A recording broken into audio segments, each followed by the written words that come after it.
Hello guys, welcome back to एक और नई वीडियो में। तो आज की इस वीडियो में हम बात करने वाले हैं कि नींद में भी इसरो की टीम से बात कर रहे हैं हमारे प्रज्ञान रोवर और विक्रम लैंडर।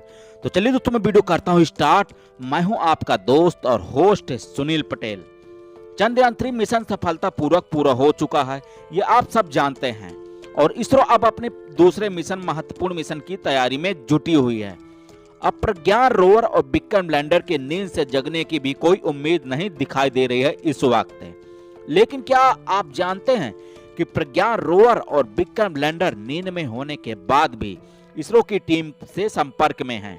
तो कैसे इसरो की टीम से संपर्क में हैं, हम आपको अपनी वीडियो के जरिए डिटेल से बताने वाले हैं। इसरो ने कहा कि चांद की सतह पर प्रज्ञान रोवर और विक्रम लैंडर अब भारत के राजदूत के तौर पर चांद पर अमर हो चुके हैं। हालांकि हमेशा के लिए चंदा मामा की गोद में सो चुके हैं। विक्रम लैंडर और प्रज्ञान रोवर से इसरो के वैज्ञानिक अब भी बात कर रहे हैं। दरअसल प्रज्ञान रोवर और विक्रम लैंडर का भेजा गया सारा डेटा और सैंपल आर्काइव कर लिया गया है। आर्काइव मतलब रिसीव कर लिया गया है और उस पर इसरो की टीम रिसर्च कर रही है। इसरो के वैज्ञानिकों की टीम डेटा का अध्ययन कर रही है और यह सारा डेटा प्रज्ञान रोवर और विक्रम लैंडर ने भेजा है। चंद्रमा के दक्षिणी ध्रुव पर बड़े बड़े क्रेटर होने के अलावा, क्रेटर मतलब गड्ढे, पानी और सल्फर समेत कई अन्य महत्वपूर्ण खनिजों की तलाश रोवर और लैंडर ने की है। चंद्रयान 3 की सफलता के बाद अब आदित्य L1 की सफलता का इंतजार पूरे देश को है। इसके अलावा इसरो कई अन्य बड़े मिशन पर भी काम कर रहा है। क्या दोस्तों आप जानते हैं कि चंद्रयान 3 ने सफल लैंडिंग कर इतिहास रच दिया था। इसकी तकनीकी सफलता का परचम पूरी दुनिया में लहराया था कि चंद्रयान का डेटा देख दुनिया के वैज्ञानिक भी हैरान हो गए हैं। प्रज्ञान ने चांद की मिट्टी में खोजी एक अनोखी चीज, अंतरिक्ष यात्रियों के आएगी एक बहुत उपयोगी काम। चंद्रयान 3 मिशन की कामयाबी के बाद वैज्ञानिकों ने एक अनोखी चीज इसकी मिट्टी में खोजी है। चंद्रयान ने चांद की मिट्टी में विभिन्न धातुओं और तत्वों की खोज की है। इसमें वैज्ञानिकों को सबसे महत्वपूर्ण चीज सल्फर मिला है।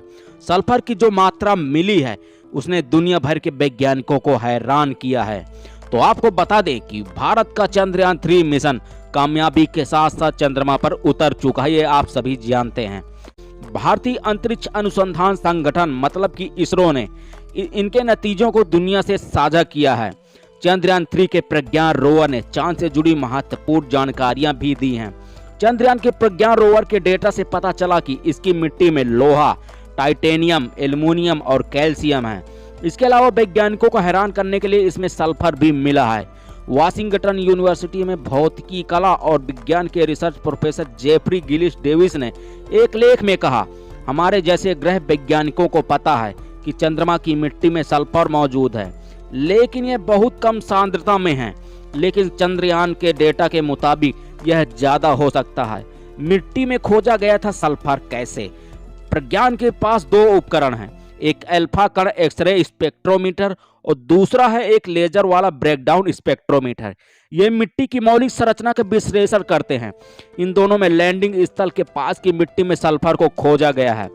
चंद्रमा के ध्रुव के पास की मिट्टी में मौजूद सल्फर चांद पर जाने वाले अंतरिक्ष यात्रियों को दूर रहने में मदद कर सकता है। यह नया डेटा विज्ञान का एक उदाहरण बन जाएगा। चांद पर मुख्य तौर पर दो तरह की चट्टानें हैं, एक गहरी ज्वालामुखी चट्टान और दूसरी है चमकीली भूमि।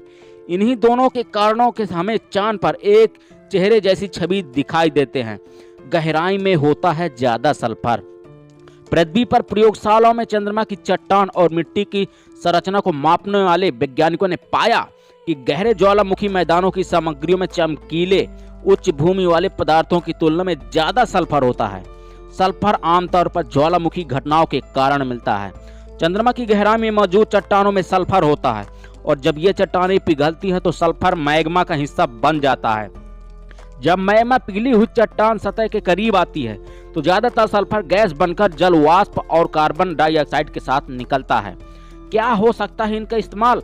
प्रोफेसर जेफरी ने इसी लेख में लिखा कि लंबे समय से स्पेस एजेंसियां अंतरिक्ष में अपना बेस बनाना चाहती हैं। सल्फर का इस्तेमाल एक संसाधन के तौर पर सौर सेल और बैटरी बनाने में किया जा सकता है। सल्फर आधारित उर्वरक और निर्माण के लिए सल्फर आधारित कंक्रीट बनाते हैं। सल्फर आधारित कंक्रीट के कई फायदे हैं। जहां नॉर्मल कंक्रीट ईंट को सूखने में हफ्ते लगते हैं, तो सल्फर वाली कंक्रीट कुछ ही घंटों में मजबूत हो जाती है।